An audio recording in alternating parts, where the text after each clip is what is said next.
On January 2001, about 2 million Filipinos staged EDSA Dos, cutting short then-President Joseph Estrada's supposed 6-year presidency. Denouncing the aborted impeachment trial and demanding a change in leadership, EDSA Dos forced Mr. Estrada out of Malacanang, but not without raising legal questions. Though no less than Supreme Court Chief Justice Hilario Davide administered the oath to Gloria Macapagal Arroyo, some claim the move was illegal. Was there indeed a vacancy in the country's highest political post?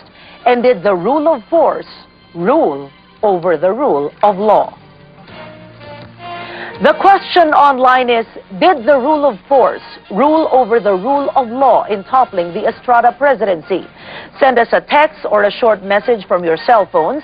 For Globe Smart and Talk and Text subscribers, simply key in online space, react space, your name space, your address space, your reaction or question, and send it to 2366. Please keep sending your reactions to the issue of the day.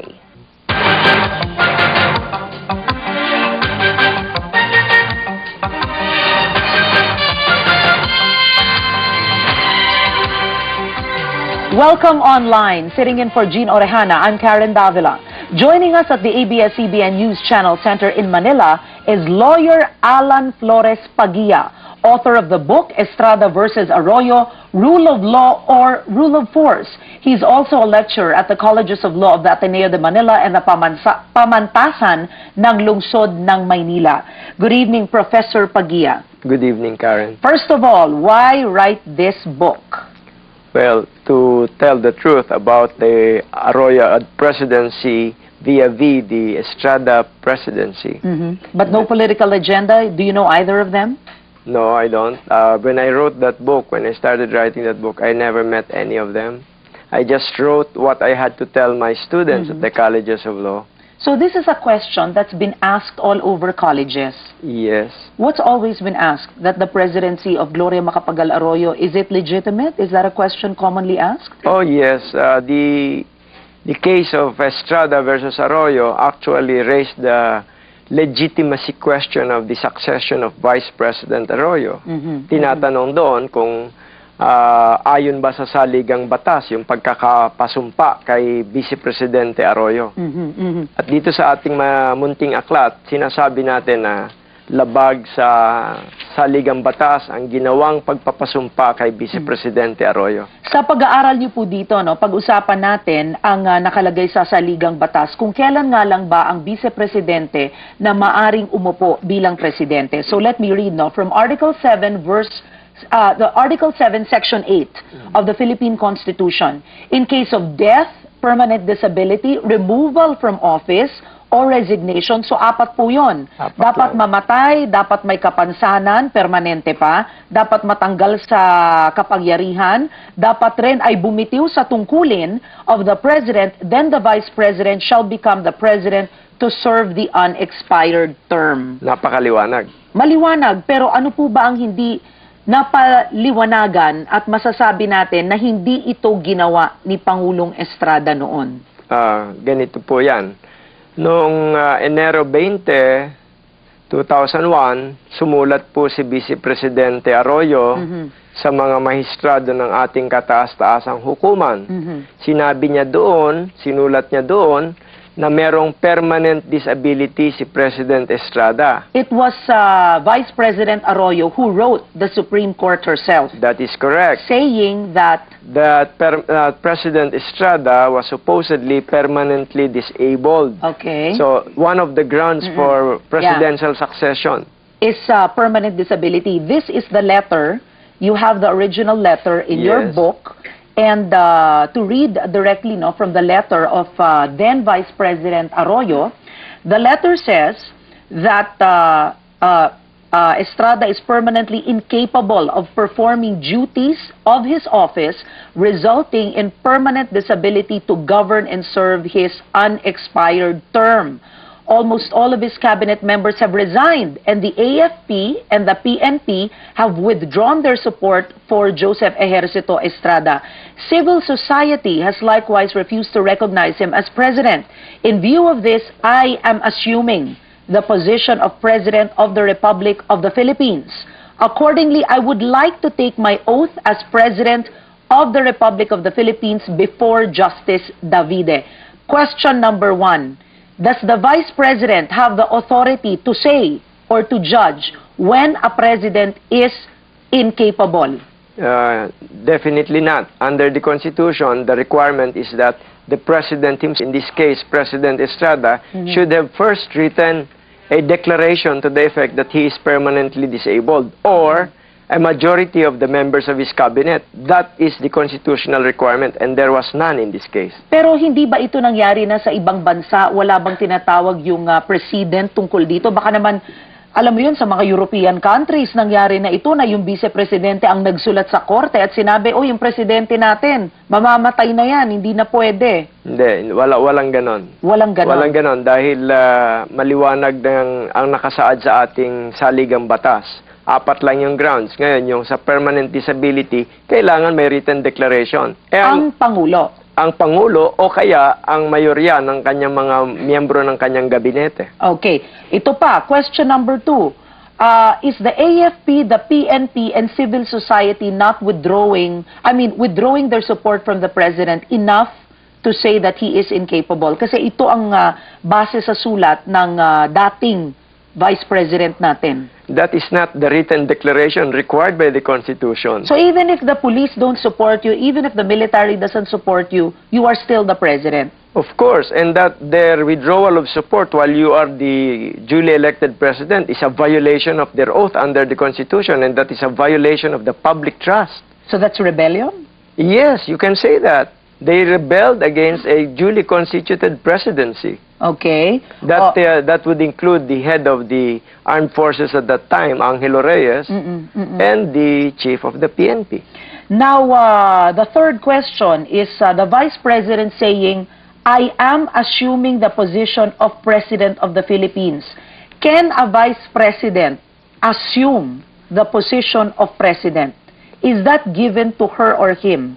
No.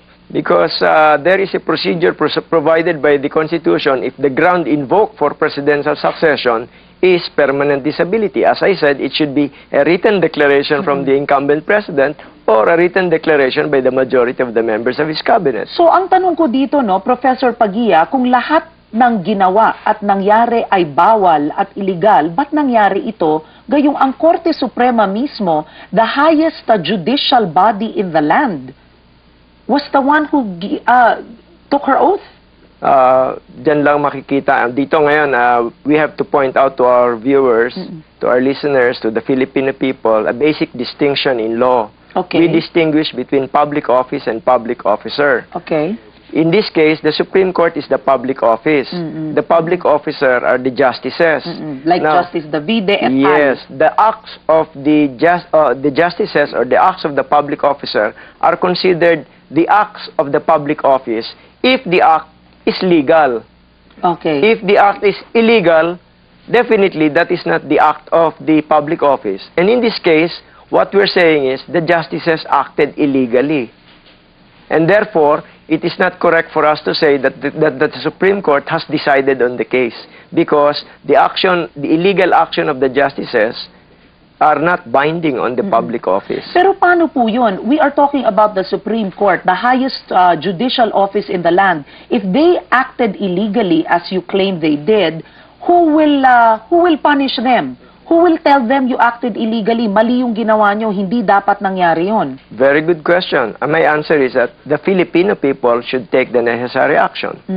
You see, under our system of government, there are only 15 justices, no? But if they act illegally, as we will explain later, then it's the people who should decide what to do with the system. You see, it's not only the justices who acted illegally here, including that includes the Vice President, as well as the senators and the congressmen who extended official recognition to the proclamation, which was illegal.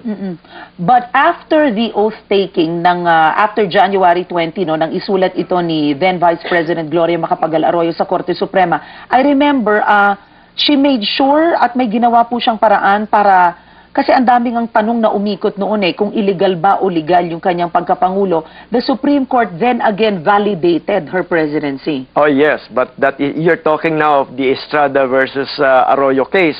Ang nangyari dito napakaganda at dapat malaman ng taong bayan. Okay, ano? Di pumunta yung mga mahistrado doon sa sa EDSA 2 at pinasumpa si Vice Presidente Arroyo sa sinasabi ni Vice Presidente Arroyo na permanent disability ni President Estrada. Nung magkaroon ng desisyon dun sa Estrada versus Arroyo, isantabi na yung permanent disability na claim ni Vice Presidente Arroyo at sabi ng Supreme Court, nag-resign na daw si President Estrada kahit wala namang resignation letter. Bakit nga ba inakala, ito tanong ko rin to I've debated about this for a long time, being a journalist. Sinasabi ng marami, nag-resign si Pangulong Estrada nung umalis siya ng Malacanang. That was an act of resignation on his part. Can't we say that he resigned because of that? Sabihin na lang natin, Karen, sabihin na natin, pare-pareho tayong hindi abogado. Sintido ko muna lang. Ang pinakamataas na tungkulin sa pamahalaan ng Republika ng Pilipinas, maniniwala ka ba na sa ilalim ng saligang batas, pwedeng magbitiw sa tungkulin ng presidente na walang kasulatan? Hindi naman siguro ka panipaniwalaan. If you will recall, there are 4 grounds for presidential succession. Okay. Pag death, siyempre dapat may death certificate. Pag permanent is... At siguro may bangkay. Oo. At saka pag removal, that is removal by impeachment, natural yung decision dapat in writing. Yung conviction sa impeachment. Tapos, pag sinabi mong permanent disability, sabi ng Constitution, kailangan may written declaration by the President. Lahat yun in writing Okay. Tapos, kung yung 3 grounds in writing, anong magiging batayan natin para sabihin na yung ika-4 na ground, pwedeng hindi in writing? Mahirap paniwalaan niya ng taong bayan. So, bakit di na lang natin sabihin na, Professor Pagia, na yung nangyari noong EDSA 2 ay parang yung nangyari noong kauna-unahang EDSA. It was a revolutionary government, nagalit ang tao, nagmarcha sa EDSA, dahil dito umalis si Marcos, pagkatapos niya nag-take over si Cory. Magandang tanong yan. Ang Supreme Court na sumagot yan. Ang kaibahan daw ng EDSA 1 sa EDSA 2 ay simple, isang pinakamahalagang kaibahan. Sa EDSA 1, may revolusyon. Ibig sabihin, pinalitan yung presidente, pinalitan yung gobyerno, pinalitan yung konstitusyon.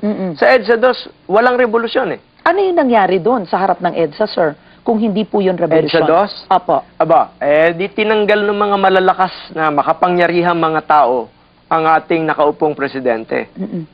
Sabi mo nga, 2 million yung nasa EDSA 2. And let me continue, let me stress, as we are pursuing with this line of questioning, you are neither anti or pro-Estrada or anti or pro-Arroyo. Yes. You are. You do not know either of them. Yes. Ito nga po yung sulat. Gusto kong ipaliwanag po nyo ito.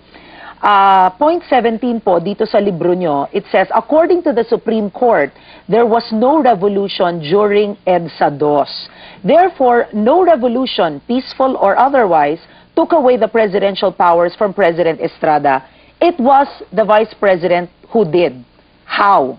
Pero before mo sagutin how, ang tanong ko is, cannot we consider na yung nangyari sa EDSA 2 another peaceful revolution? Kasi if we remember, ayaw buksan yung second envelope during the impeachment trial. Everybody was very heated. Nag-text lahat ng tao. Pumunta kayo ng EDSA, pumunta doon. Lahat nagpuntahan ng EDSA. Not lahat.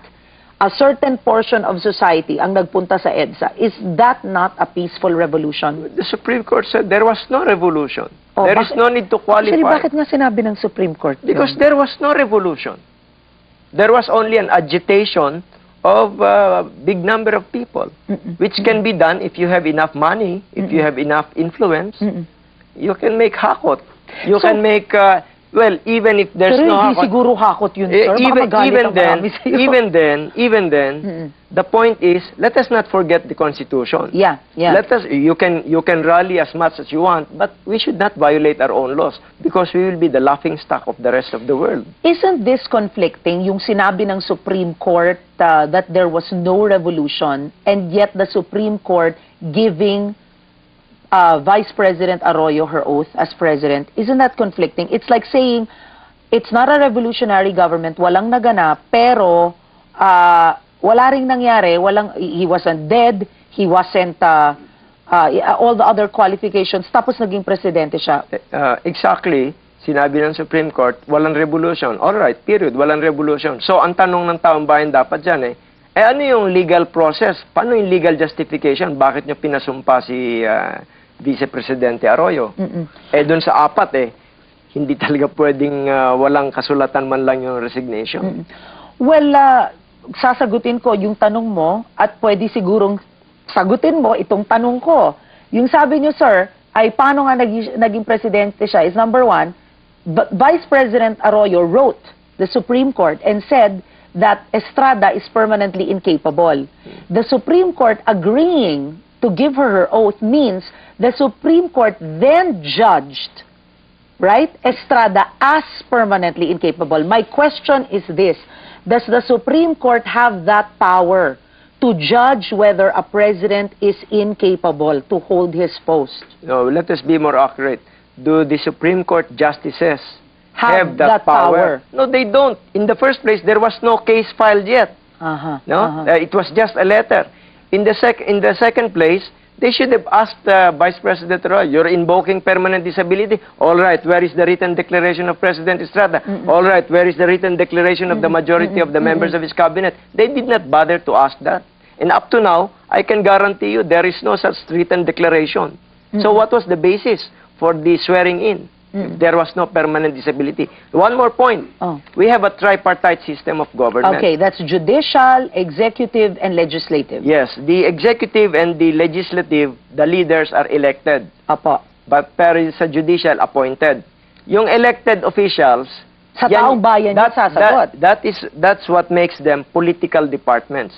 Correct. The judicial, appointed lahat yan They are not political. And therefore, under the law, they are strictly prohibited from participating in any partisan political activity. Dahil sila ang pinaka-referee dyan So itong nangyari, sa palagay nyo, the Supreme Court, they participated in a political partisan environment, so to speak? They admitted that. They said that we were just spectators. But the law, the Code of Conduct for Judicial Officers, strictly prohibited expressly the participation of any judge in any partisan political activity. The basic question, therefore, was EDSA dos a partisan political activity? I have to say yes. Of course. I mean, witnessing it, I would have to say yes. Of course, because it was clearly pro-Arroyo and anti-Estrada. But they went there. So yung pagpunta nila doon, isang malaking katanungan yun. Paglabag na yun sa batas dahil pinagbabawal ng Code of Judicial Conduct yun So bawal in the Code of Judicial, halimbawa like yun, anti-Estrada rally. Dapat walang Supreme Court Justice na nandun. Kahit na judge. Kahit na judge. Oo. Pero pwede may senador, may congressman. That's their choice and that is their lookout. I see. But kung lumabag ang justices doon, I mean, we have Justice Davide giving the oath and I don't know kung sino pang justice ang nandun. Yung lahat, except for two. Who will police the Supreme Court justices? Napakagandang tanong. Yan ang dahilan kung bakit natin sinulat ito. Okay. Dahil binabato natin yan sa taong bayan. Paano ba yan? Papayag ba tayong, pag tayo nagkasala, pag tayong lumabag sa batas, kalaboso. Pero pag sila kitang-kitang lumabag sa batas, prenten-prenten nakaupo dyan, dapat naman siguro meron tayong magandang paliwanag dyan. Dahil hindi magiging patas. The Vice President violated the Constitution along with the justices.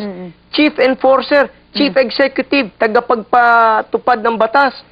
Hindi makukulong, hindi man lang mabibisto ng taong bayan, wala man lang parusa. Pero tayo, pagka hindi nagbayad ng tax, o kaya nag-cross ng wala sa pedestrian lane, huli, it creates an absurd situation and destroys public trust. And that is what we're trying to convey to our people. But you know, the sad part with your explanation is I don't think a lot of the people really feel or believe na lumabag ang ating Supreme Court justices with their own code of conduct.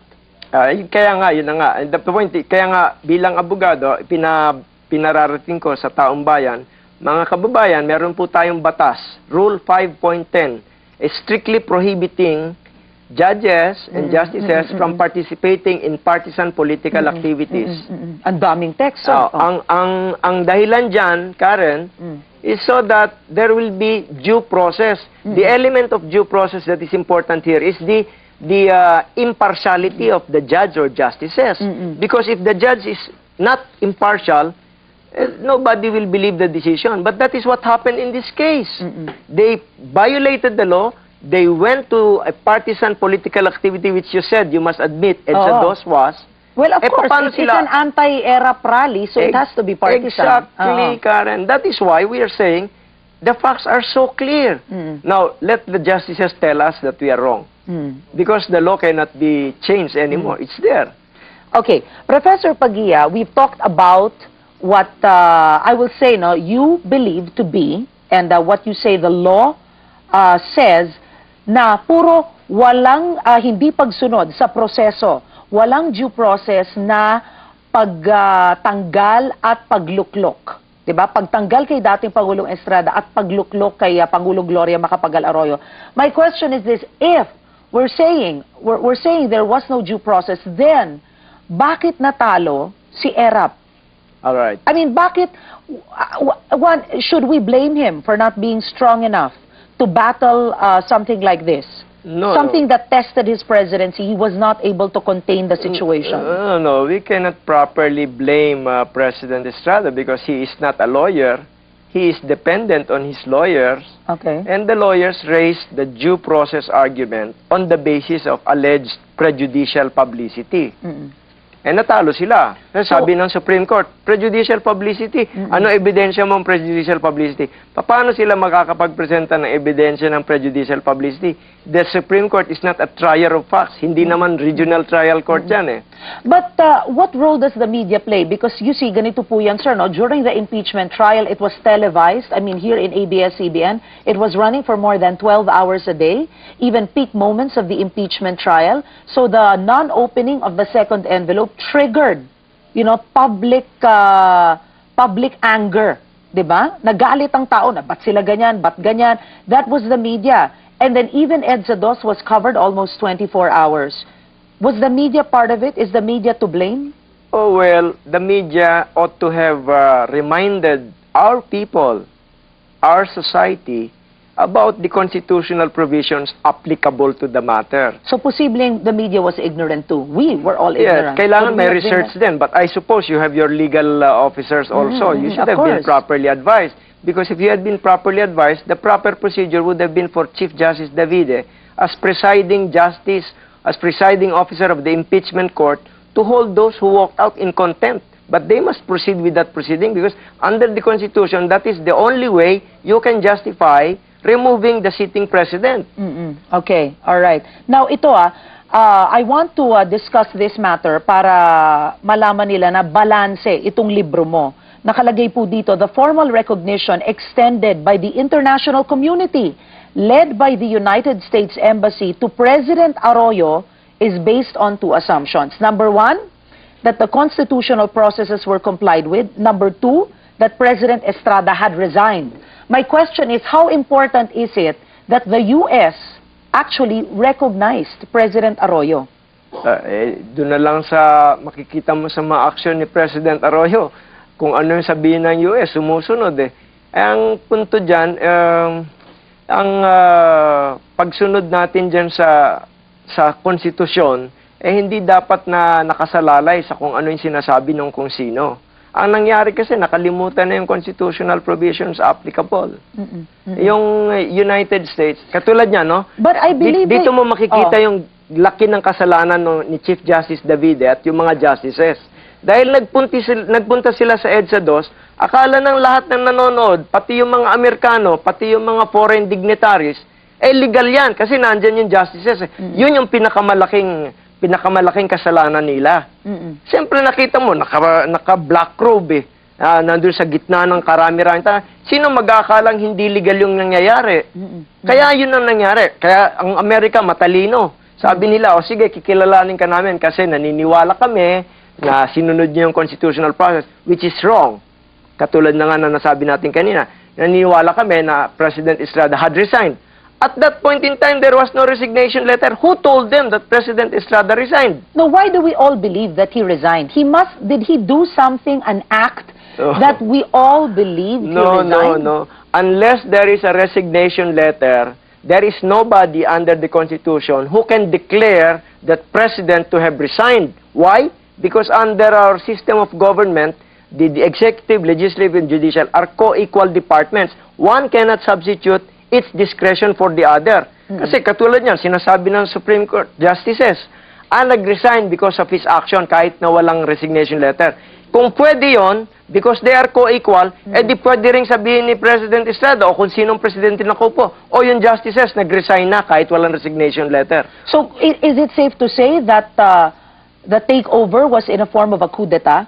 Oh, it's a very clear power grab because even if you ask Secretary Angelo Reyes now what the constitutional basis for his withdrawing his support from the duly elected president, I don't think he can point out to any specific constitutional provision. Okay, this is a very good book. It's been written by Professor Alan Pagia. I suggest we all read it. Not only is it good reading, I'd like to read all our texts. Ang dami na po nila, may mga paparating pa. O maghanda na po kayo, sir. From Alex Soriano, yes, we have faith in the decision of the Supreme Court and the will of non-violence or popular uprising. So, ang sinasabi rin, number one, is sumang-ayon rin sila eh. Parang nangangahulugan ba yun na ang dami na nagsabi, ayaw na nila si ERAP, kaya kahit na lumabag pa, as you claim, no, lumabag sa batas ng Supreme Court, okay na rin. Pagka lumabag, nagsimula tayong magsabi na pwedeng lumabag ang kahit na sino sa batas, di kanya-kanya na tayo. Di pati yung jeepney driver na nag-i-illegal parking, hindi na rin dapat parusahan dahil kung yung pinakamatataas na pinuno sa pamahalaan, lumalabag, pinapabayaan natin eh. Okay. Attorney Nolet Cinco, Silliman University, your guest is entitled to his own opinion. Probably doesn't agree with you. James Earl Mati of Davao Oriental, how can one still be a president if he or she has no support from the military or the people? Good question. Very briefly, sir. Oh, there are only two processes. By election and by valid constitutional succession. As we have discussed, hindi valid yung constitutional succession eh. Pero how can he run a country if the military and the PNP backed out their support? They Yes, remove- but paano that withdrawal of support is unconstitutional. That's a violation of the Constitution because they are under oath to support the duly constituted authority. Okay. Belia Cruz of Bulacan, would you rather choose ERAP that he stayed in office? EDSA DOS was the spirit of the law at work. No. But I don't think that's your it's- issue. The issue is not Estrada or Arroyo. The issue is the rule What of law. happened? What Oo. kind of people are we? We have a constitution which we will violate at any time that we want. Okay. Eli of Makati, yes, he was ousted because the rule of law didn't work because our lawmakers are in cahoots with the bad leaders. The people had to act. So Eli is saying it was the people who removed him from office. How many people? 2 million? There are 80 million Filipinos and 10 million people voted for Joseph Estrada. Robert Gonzaga, Surigao City, the takeover was initiated by the people who don't represent the citizens as she was not elected as president. So this is more your line, I think, no? Well, the point here is the rule of law. What kind of a people are we? Are we people who have a constitution which we do not really seriously intend to follow? Actually, yan yung editorial, I think, sa New York Times, no? Pero nagalit tayo ron, mob rule ang sinabi nila. Dead Bear of Manila, ERAP was ousted by a coup in form of people power. The military was the reason why ERAP left. This whole idea about the military, no? The military having a choice to back out from a president or to withdraw support, making the military also a semi or a very powerful political force. That's a very dangerous precedent because under the Constitution, civilian authority is supposed to be superior over the military. Oo. But that is not the case now. Pero kailangan ligawan mo ngayon ng militar eh, dahil parang pag bumaliktad sila sa'yo, Kasi nga, if you violate the Constitution along with the military leaders, you have to dance tango together all the way. James Owandasan of Santiago City, yes, lalo tayong naghihirap ngayon. Oh, he agrees with you. Mike of Quezon City, he left of his own free will, then the rule of law prevailed. Very interesting. Ito nga yung sinasabi ko, sir. ERAP leaving Malacanang, there was a perception that he left. No, the office of the president is not a structure. It's not a physical structure. Wherever the president is, that is where the presidency is. Sam of Pampanga, are you above the Supreme Court? Well, I'm not above the Supreme Court, definitely. And I suppose I am inferior to the justices. But the justices are not above the law. Good answer. Jeffrey De Leon, what if the Sandigan Bayan finds Erap not guilty of all the cases? Can he be president again? In the first place, it doesn't matter how the Sandigan Bayan will decide. In the first place, the Sandigan Bayan does not have jurisdiction over the president. Talaga? Yes, because Estrada is still the duly elected president. That's why I'm saying the illegal swearing in of Vice President Arroyo, which is attributable to the illegal actions of the Supreme Court in participating in a clearly partisan political activity, renders Estrada versus Arroyo a nullity from the beginning. Okay, Allen Digos, Gloria Macapagal Arroyo is an illegitimate president. Still Erap is the head of state. It's a comment. Kathy Valenzuela, the Supreme Court upheld Gloria Macapagal Arroyo. Who better to know the law than them? That's a good question also. The law is very simple. You can always check it. Code of Judicial Conduct, 1989. The justices of the Supreme Court were the ones who promulgated it. Judges are strictly prohibited from participating in any partisan political activity. Karen, you already said, EDSA 2 is definitely a partisan political activity. Bakit ba napakasakit kung nakikita mo na yung mga mahistrado ng kataas-taasang hukuman, lumalabag sa batas? Kasi nga, pag maliliit, pag mahihirap ang lumalabag sa batas, winawasak ni Bayani Fernando yung mga squatters. Illegal vendor naman. Kahit na illegal. Yung pag-justices pala, pag lumabag sa batas, hindi paparusahan. Pero pag mahirap ka, wala kang kapangyarihan, paparusahan ka. Ano ituturo namin mga profesor ng batas sa colleges of law? Ang hirap siguro, no? Double standard yan. Maganda yan. Tatanungin ko sa inyo yan. Okay. Elvira of Manila, President Arroyo was really next in line and it's only right that she failed the presidency. Fine, if there was vacancy, but there was no vacancy. You think yung sinasabi nating vacancy is very open to interpretation? Isn't vacancy so gray? There is nothing gray about vacancy. It has a definite meaning. It has a definite meaning. In law. Okay, all right. Now, this is a very interesting book, and I have to say, that this book is very good teaching, especially for our law students. Ang last question ko, before you give your last words, ano ang pinakamalaking confusion ng law student kung kaya't naisip niyong isulat ang librong ito? Anong lagi nilang tinatanong sa klase? Yung kasinungalingan na nangyari dito sa Estrada versus Arroyo, na dapat gampanan ng media ang pagpapaliwanag ng katotohanan. Ano yung kasinungalingan? Yung palang pagpunta ng justices dun sa EDSA 2, labag na sa batas yun. Ganun lang kasimple yun. But then the media cannot police the Supreme Court in that No, sense. the law is very clear. Yung mga tumawag nila, hindi pa nila tinatanggap yung katotohanan ng batas na yun. Yun lang ang katotohanan doon. Pagpunta pa lang ng justices ng Supreme Court sa EDSA 2, which is a clearly partisan political activity, nawala na yung impartiality nila. Therefore, Joseph Estrada cannot expect any fair play from them. All right, They have okay. prejudged the case. Okay. Last words niyo po, Professor Pagia. Perhaps, more on your motive, your intentions for writing a book like this. It's a very interesting book, I have to admit. Very well researched. And syempre, napaka point by point, talagang diniscuss niyo po ang lahat ng mga arguments regarding the Estrada Arroyo situation. The truth is very simple. The truth is that the justices of the Supreme Court, led by Chief Justice Hilario Davide, violated the Code of Judicial Conduct by participating in a clearly partisan political activity, which was EDSA 2. Therefore, they have already prejudged the case against President Estrada even before the lawyers of President Estrada could file the petition. So now that this has happened to us, it can happen again? I am sure it will happen again. There has been EDSA 1, EDSA 2, EDSA 3. I am looking forward to EDSA 4 because people will have to react. It cannot be that the highest officials, the more powerful members of society will violate the law and not get punished or prosecuted, and then the masses, at any time they commit any violation, real or not, will be punished and the higher officers are not. Okay. Well, thank you very much, Professor Pagia. It's been a pleasure, really. And his book is Estrada versus Arroyo, Rule of Law or Rule of Force. That's a book from Professor Alan Pagia. It must be out in the bookstores today. Thank you very much, sir. This has been Online for Jean Orejana. I'm Karen Davila. Thanks for watching. How is it? How is it? You're all riled up. Maganda po yun, sir. Talagang bilib ako sa inyong pagbabasa. Kaya maganda. Akin na lang po ito. Can you write? Sure. Can you give